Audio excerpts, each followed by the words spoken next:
मैं आपको कार्तिक मास की कहानी सुना रही हूँ। किसी गांव में एक वृद्ध महिला अपनी बहू के साथ रहती थी। उसकी बहू बहुत ही सुंदर और संस्कारी थी। वृद्ध महिला हर कार्तिक मास की में पूजा पाठ कार्तिक स्नान करती थी।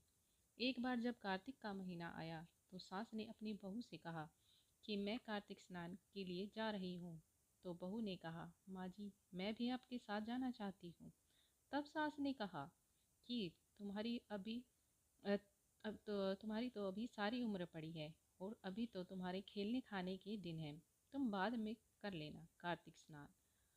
और अगर हम दोनों चले गए तो घर का काम कौन करेगा। ऐसा कहकर सास गंगा नदी पर कार्तिक स्नान के लिए चली गई। बहू ने सोचा, काश मैं भी गंगा स्नान के लिए जा पाती। वह अंदर जाकर देखती है, अगर कहीं पानी मिल जाता गंगा जी का तो मैं भी गंगा स्नान कर लेती। उसने देखा कि एक छोटे से घड़े में पानी रखा है। उसने सोचा, चलो इसी से नहा लेती हूँ। और सच्चे मन से हाथ जोड़कर कहने लगी, मन चंगा तो कटौती में गंगा। इतना कहते ही गंगा माँ वहाँ आई और उसके सारे बर्तन भर दिए। बहू ने खूब स्नान किया। इसी तरह बहू रोज गंगा नदी का स्नान करती और रोज सुबह उठकर घर के अंदर ही।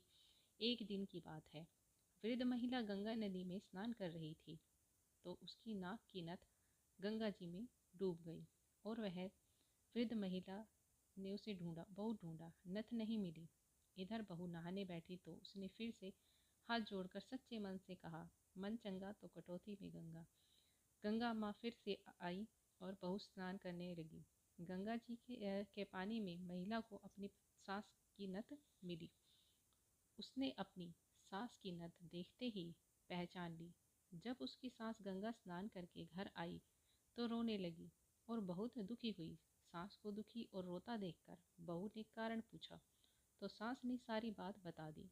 उसके बाद बहू ने वह नथ लाकर अपनी सास को दे दी। सास ने आश्चर्य से पूछा, वह नथ तुम्हारे पास कैसे आई?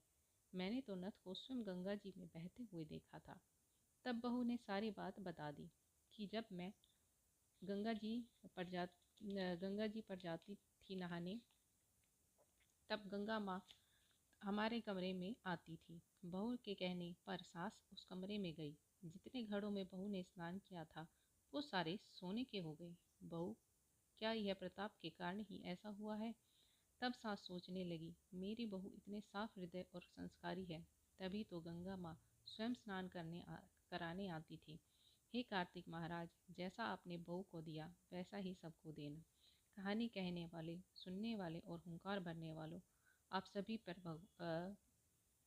पर गंगा माँ की कृपा हो।